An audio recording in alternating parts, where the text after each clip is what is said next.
My name is Sarah, I'm 42 years old, and my boss denied my request for time off for my 5-year-old daughter's life-or-death heart surgery. He looked me dead in the eye and told me her problems weren't his concern. Before I tell you how that single, cruel decision ended up costing him his entire company and ultimately, his freedom, do me a favor and let me know where you're watching from in the comments below.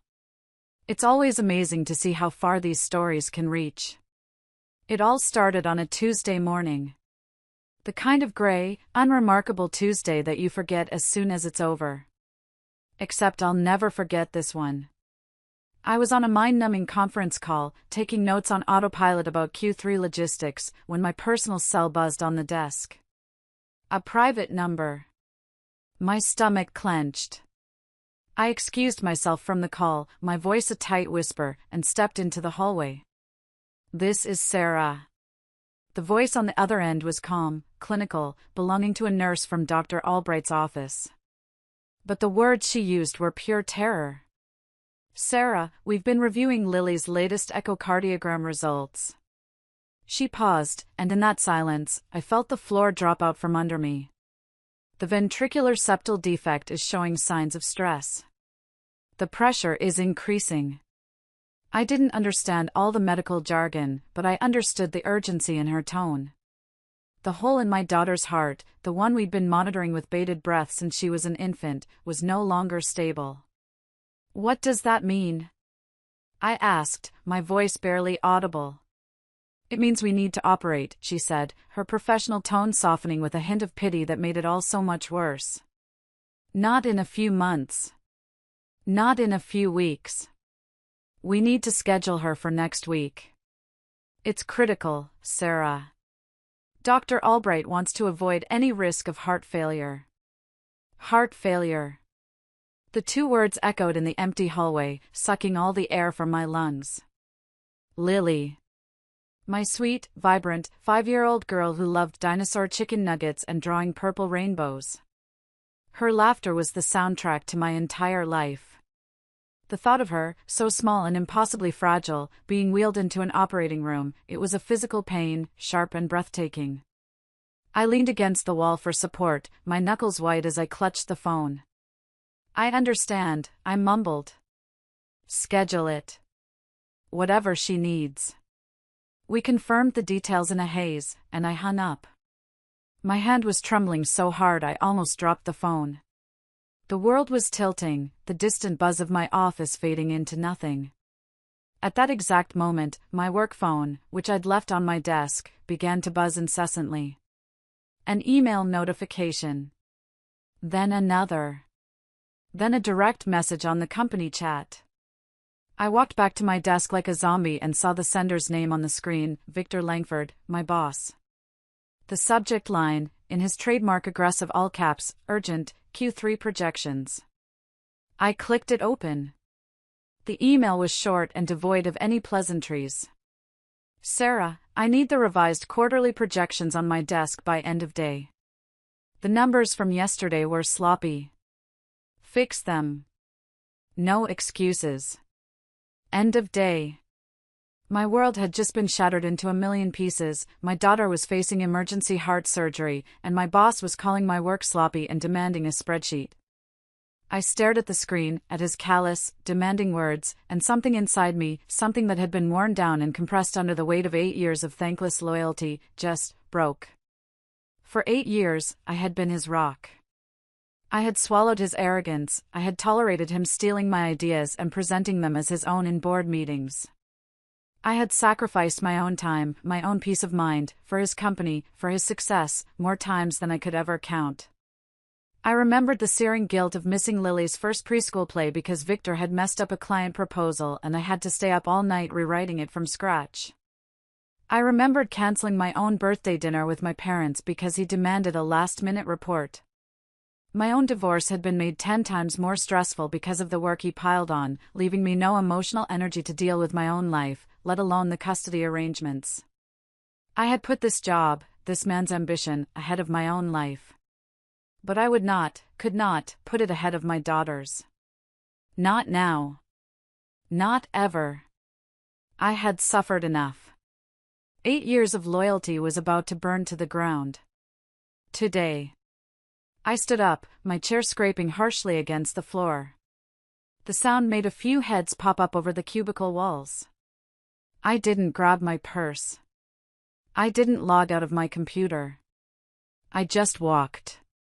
I walked past the sea of gray cubicles, my colleagues' faces a blur of curiosity and concern. I walked toward the corner office, the one with the big oak doors and the private view of the city. As I approached the reception desk just outside it, Megan, the sweet, perpetually stressed-out receptionist, gave me a look of wide-eyed alarm. "Sarah? Are you okay?" she whispered, her eyes darting toward his closed door. "He's in a terrible mood today. He just got off a call with corporate." I managed a small, sad smile for her. "It doesn't matter anymore, Megan." Her brow furrowed in confusion, but I kept walking. I knocked once on Victor's heavy door, a firm, solid rap that surprised even me, and I entered without waiting for an invitation. He was on the phone, of course, pacing in front of his floor-to-ceiling window, barking orders at some unfortunate soul on the other end. "I don't pay you to think. I pay you to do what I tell you," he yelled, before slamming the phone down. He turned to me, his face a mask of irritation. "What is it, Sarah? Can't you see I'm busy?" "This will only take a minute," I said, my voice surprisingly steady.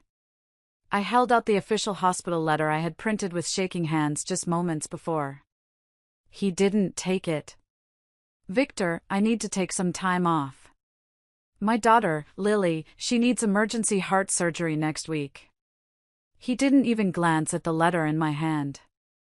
He actually scoffed, a dry, dismissive sound that scraped against my raw nerves. He walked around his massive desk and sank into his throne-like leather chair. "Time off?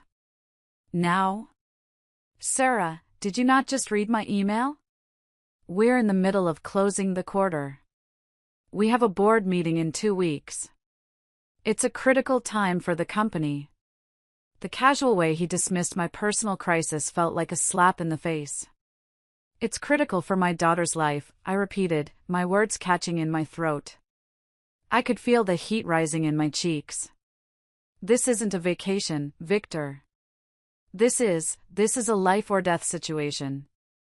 "That sounds a bit dramatic, don't you think?" he said, steepling his fingers. "It's critical for you, maybe. I run a business.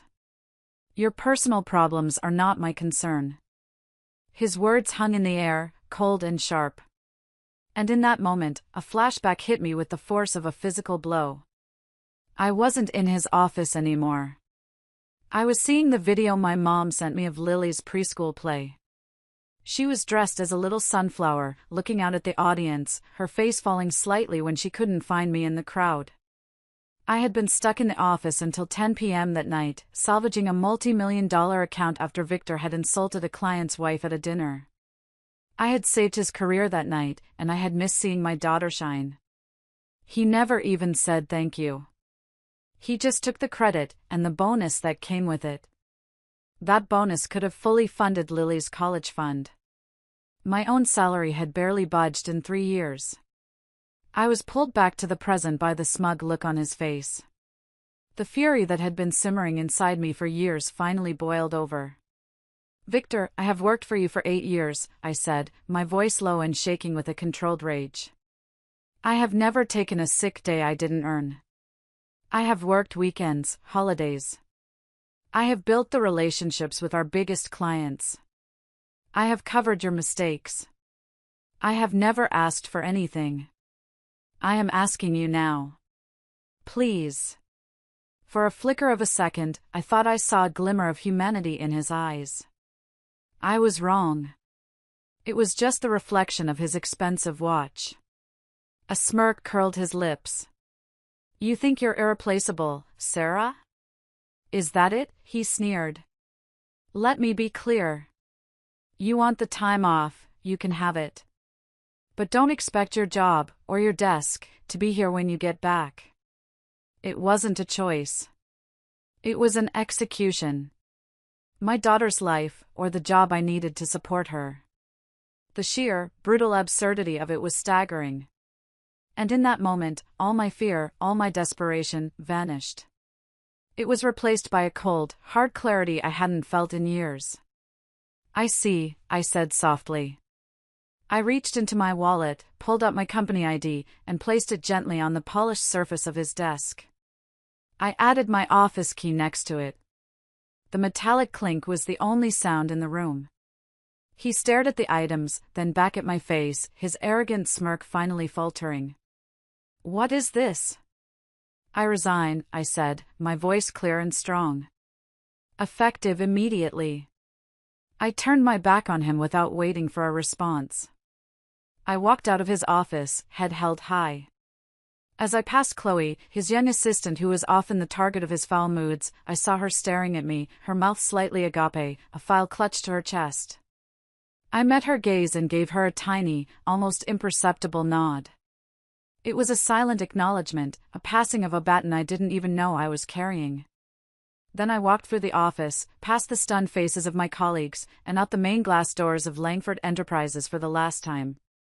I didn't look back. The next few days were a living nightmare, a blur of antiseptic smells, hushed conversations, and the constant, rhythmic beeping of machines that I prayed would never stop. I lived in the pediatric cardiac ICU waiting room, a sterile, beige box that felt like a prison. I tried to read, but the words swam on the page. I tried to eat, but the food tasted like cardboard. I was fueled by lukewarm coffee from a vending machine and a terror so profound it felt like a constant, low-level hum beneath my skin. My best friend, Jessica, was my anchor in the storm. She was a lawyer, a shark in the courtroom but a total softie with me. She showed up with clean clothes, blankets, and a thermos of real, hot coffee. She sat with me for hours, holding my hand, letting me cry, and filling the silence when I couldn't speak. "When this is over, we're suing him for wrongful termination," she seethed one afternoon, her eyes flashing with righteous anger. "What he did is beyond unethical. It's monstrous." But I couldn't even process that. My entire world had shrunk to the size of that one operating room door. My past life, my career, my anger at Victor, it all felt like it had happened to someone else. My only reality was the slow, agonizing tick of the clock on the wall. Then, after 6 hours that felt like 6 lifetimes, the door opened. The surgeon, Dr. Evans, came out, his blue scrubs looking worn, his face tired but edged with a gentle smile. "She was a champion," he said, his voice soft. "The surgery was a complete success. She's in recovery now." The relief was so immense, so total, that my knees buckled. Jessica caught me before I hit the floor. I sobbed, right there in the middle of the hallway, ugly, gasping, grateful sobs that tore through my chest. Lily was going to be okay. That's all that mattered. The following week, as Lily recovered at home, propped up on the couch with pillows and her favorite stuffed sloth, a new, colder reality began to set in. I was unemployed. A single mom, still paying off the debts from my divorce, with a mountain of medical bills about to crash down on me. The panic I had successfully kept at bay during the crisis began to creep in, cold and insidious. I started updating my resume at the kitchen table while Lily napped, scrolling through job sites, my stomach twisting into tighter and tighter knots. Then, the first bill arrived. Not from the hospital itself, but from the anesthesiologist. I opened it, and the number printed at the bottom made me feel dizzy. It was more than I had in my savings account. This was just one bill, from one doctor. The surgeon's bill was coming. The hospital stay bill was coming. The follow-up care. It was a financial avalanche, and I had just walked away from my only shovel. That night, after I'd checked on Lily for the 10th time, I sat in the dark living room, the bill clutched in my hand, and for the first time since I'd walked out of Victor's office, a wave of crippling doubt washed over me. I buried my face in my hands. What have I done? I had no plan. No safety net. How am I going to provide for her now? I called Jessica, my voice cracking. "Jess, I think I made a huge mistake." No, she said instantly, her voice firm and clear over the phone. You made the only choice a mother could make. You stood up for your daughter. Now, you need to stand up for yourself. Listen to me, Sarah. Forget about Victor for a second. Think about your work. For 8 years, who handled the big accounts? Who did the clients call when there was a problem? Who did they trust to fix things? Me, I whispered, the answer automatic. Exactly, she said, her voice filled with energy. Victor didn't have those relationships. You did. He was just the guy who signed the contracts you negotiated. Your knowledge, your reputation, your client relationships, that's not just loyalty, Sarah. That's an asset.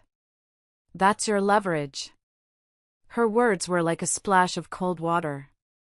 She was right. The next day, Jessica came over. She brought a box of donuts and a stack of legal pads. While Lily watched cartoons, we sat at my kitchen table and we strategized. We brainstormed business names. She walked me through the basics of setting up an LLC. It felt overwhelming, but for the first time, a tiny flicker of hope ignited in the darkness. I started going through my old contacts, not to poach, but to build a plan. I knew these clients. I knew their businesses, their families, their frustrations with Victor's arrogance. I had been their problem solver. The idea was terrifying, but it was also empowering. For the first time, I wasn't thinking like a helpless, unemployed single mom. I was thinking like a CEO. The turning point came 2 weeks after I quit. I had sent out a few resumes with little response, and the familiar tendrils of despair were starting to creep back in. Then, an email popped into my inbox from a man named Mr. Henderson, the CEO of what had been my biggest account. The one whose account I had saved from the brink years ago. The subject line was simple, question. He wrote that things at Langford Enterprises had been, in his words, an unmitigated disaster since I left. Deadlines were being missed, calls weren't being returned, and the new account manager Victor had assigned was clueless. He ended the email with a simple, powerful question. I know it's a long shot, but are you working elsewhere? We have a new project launching, and frankly, Sarah, you're the only person I trust to handle it. My heart leaped into my throat. I read the email 3 times to make sure it was real. I remembered Jessica's words. After taking a deep breath, I wrote back, explaining that I had just started my own independent consulting firm. 20 minutes later, my phone rang. It was him. Sarah, that's the best news I've heard all week, he said, his voice booming with relief. Consider yourself hired. Send me a proposal and a contract. As far as I'm concerned, you've got the job. We hung up, and I just stared at my phone, stunned. A single tear rolled down my cheek, but this time, it wasn't from fear or sadness. It was from pure, unadulterated relief. It was happening. It was real. That small taste of victory was sweeter than any fake praise or hollow promotion I had ever received from Victor. Apparently, Victor heard about it too. The very next day, my phone rang with a number I knew all too well. It was him. His tone wasn't angry, not yet. It was slick, oily, and dripping with false sincerity. Sarah, he cooed, as if we were old friends catching up. I heard the good news about the Henderson account. See? I always knew you were a star. You just needed a little push. I stayed silent, letting him talk. Listen, he continued, I think I was under a lot of pressure when we last spoke. I was out of line. The company needs you. I need you. Come back. I'll double your previous salary. We can forget this whole thing ever happened. Double my salary. 6 months ago, that offer would have been a dream come true. I would have felt validated, seen, appreciated. But now? It felt like a cheap bribe. An insult. He wasn't offering me a promotion because he valued me, he was trying to buy back the key to his kingdom because he had locked himself out. He didn't value my talent, only what my talent could do for him. The power had irrevocably shifted. "No, thank you, Victor," I said, my voice as calm and cool as a frozen lake. "I'm not interested." And for the second time, I hung up on him. The silence that followed was the most satisfying sound I had ever heard. That rejection was the flick of a switch. Victor's manipulative charm vanished, replaced by pure, unfiltered rage. His desperation started to show, and it wasn't pretty. He began making frantic calls to my other former clients, bad-mouthing me, making up lies about my performance, trying to salvage the relationships that I had spent years building. But it was too late. His incompetence, now fully exposed without me there to cover for it, was more damaging than any lie he could spin. My business, on the other hand, was starting to bloom. After I officially signed Henderson Consulting, the word got around our industry. 2 other major clients from my past life reached out within a week. They both told me similar stories of chaos, neglect, and Victor's increasing arrogance. I drafted proposals, held meetings in coffee shops, and slowly, carefully, began building my own roster of clients. These were people who respected my work, valued my input, and paid my invoices on time. It was a whole new world. I officially filed the paperwork for Thompson Consulting, LLC. Seeing my own name on a legal business document was a quiet, deeply personal moment of triumph. The real climax, the moment I knew I had truly won, didn't happen over the phone or through a scathing email. It happened in person, in the most public way imaginable. I was at the Oak Room, a nice steakhouse downtown, having a celebratory lunch with Mr. Henderson to officially kick off our multi-year project. I was wearing a new blazer I'd bought with my first advance payment. I felt confident, professional, and for the first time in a long, long time, genuinely happy and secure. And that's when Victor stormed in. He didn't walk in, he burst through the heavy glass doors like a man possessed. His face was a blotchy red, his expensive suit was rumpled, and his eyes were wild with fury. He scanned the crowded room, and when he saw me, he locked on like a heat-seeking missile and marched straight toward our table. "There you are," he boomed, his voice echoing through the quiet, elegant restaurant. Conversation stopped. Forks paused midway to mouths. Everyone turned to stare. "I knew it. You're a thief. A backstabbing traitor." He slammed his hands on our table, making the water glasses jump and slosh. "You're stealing my clients. My business. After everything I did for you. I gave you a career," he spat, flecks of spittle flying from his mouth. "I will sue you for everything you have. You'll be ruined.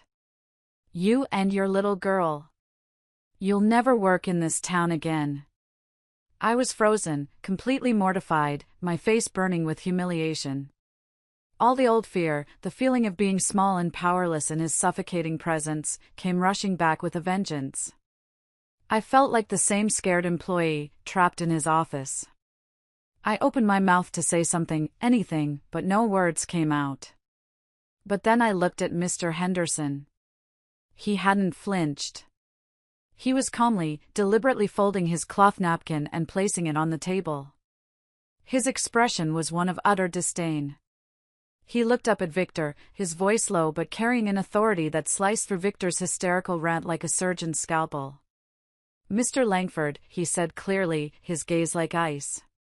"Let me be perfectly clear. I am no longer your client because your company has become a model of incompetence and mismanagement. I chose to work with Ms. Thompson because she is the most competent, reliable, and professional person I have had the pleasure of doing business with in the last decade." He then reached into the inner pocket of his suit jacket and pulled out a crisp business card, sliding it across the white tablecloth toward Victor. "This is the card of my personal lawyer. His firm is on retainer. If you continue to harass, slander, or in any way bother my new business partner," he said, emphasizing the last 2 words, "your next conversation will be with him." Now, I suggest you leave before I have the manager remove you for trespassing." The color drained from Victor's face. He looked from Mr. Henderson's stony expression, to my shocked one, to the lawyer's card sitting on the table like a death sentence. He opened his mouth, a pathetic gurgling sound coming out, then closed it. The bully, stripped of his power and his audience, was just a pathetic, blustering man in a wrinkled suit. Without another word, he turned and practically fled from the restaurant, leaving a wake of stunned silence and whispers behind him. I looked at Mr. Henderson, my eyes welling up with tears of gratitude. "Thank you," I whispered, my voice thick with emotion. He just smiled, a warm, genuine smile. "Good people need to stick together, Sarah." Now, I believe we were discussing Q1 deliverables? In that moment, sitting in that restaurant, I didn't feel triumphant or vengeful. I just felt free. Utterly and completely free. A month after the restaurant incident, the last of my major former clients officially left Victor to sign with me. His company, once a major player in the city, was now a sinking ship, hemorrhaging money and talent. He sent one last, bitter email filled with childish insults and empty threats. I didn't even read the whole thing. I just created a new rule in my inbox to send any email from his address directly and permanently to the trash. It was a small, digital act, but it felt like bolting a door I had finally closed for good. A few days later, I got a text from an old colleague. "Heard you're killing it," she wrote. "Best decision you ever made. How did you do it? I want out too." I had become an inspiration, a blueprint for escape. It was a strange and wonderful feeling. 6 months passed. My life transformed in ways I could never have imagined. My consulting business was not just surviving, it was thriving. I worked from a bright, sunny office I set up in a spare bedroom, the walls covered in Lily's purple rainbow drawings. I set my own hours. I never missed a school event or a doctor's appointment. I was there to make Lily breakfast every morning and tuck her into her bed every night. The crushing fear of the medical bills was gone, replaced by the quiet confidence of a steadily growing business bank account. One day, after landing a huge, year-long contract, I did something I'd only dreamed of. I ordered a custom-built playground set for our backyard. Not just any set, but a beautiful cedar one with a wavy slide, 2 swings, and a special climbing wall with low incline, easy grip holds to help with Lily's continued physical therapy and recovery. The day it was installed, I watched Lily from the kitchen window, her joyous laughter echoing through the yard as she climbed the small slide for the first time. It wasn't just a playground set. It was a tangible symbol of my success. A victory I could see and touch, built not on revenge, but on love and the fierce, primal determination to provide a better, safer world for my daughter. That evening, as I was closing my laptop, an email arrived from an unfamiliar address. It was from Chloe, Victor's former assistant. The subject line was simple, "Something you need to see." In the email, she told me she'd finally quit a month ago. She said she couldn't stand watching Victor, in his final, desperate days, start to cook the books. He was falsifying invoices and creating ghost clients to inflate his revenue numbers, trying to secure an emergency business loan to keep his failing company afloat. "He was becoming a real criminal," she wrote. "And seeing you stand up to him that day in the office, it made me realize I couldn't be a part of it. I couldn't be silent." Attached to the email were scanned documents. Dozens of them. Invoices, bank statements, and copies of emails between Victor and his accountant. It was irrefutable, undeniable proof of corporate fraud. My hands trembled as I opened the files. It was all there. A clear, deliberate pattern of deception and theft. After a long, late-night call with Jessica, I knew what I had to do. This was bigger than just bad business. It was illegal. The next morning, Jessica and I walked into the district attorney's office and handed everything over. The final chapter of Victor Langford's story didn't play out in a boardroom, but in a courtroom. He was arrested 2 weeks later. His mugshot was on the local news, his face no longer arrogant and smug, but ashen and defeated. His company collapsed into bankruptcy. His legacy was not one of success, but of disgrace and a prison sentence. Today, as I push Lily on her swing in our sunny backyard, I sometimes think about what Victor said to me in that cold, sterile office. That my personal problems weren't his concern. In a way, he was right. They weren't his concern. They were mine. My responsibility. My fight. And by taking ownership of them, by facing them head-on with everything I had, I took ownership of my life, my career, and my own power. I became the CEO of my own life. It was a promotion I had to fight for, one I had to give myself. Lily laughs, a pure, happy sound, as her feet kick toward the sky. Higher, Mommy, higher. I smile and push her swing, sending her soaring into the bright, blue sky. We are free. We are safe. We are home. Thank you all so much for listening to my story. It's been a crazy, difficult, but ultimately rewarding journey, and I'm so grateful for where I am today. I have a question for you all. Have you ever had to make a really difficult choice between your job and your family? I'd love to hear about your experiences in the comments below. It helps all of us to know we're not alone in these struggles. And of course, if my story resonated with you, please give this video a like and subscribe for more. It really helps the channel out. Thanks again for watching.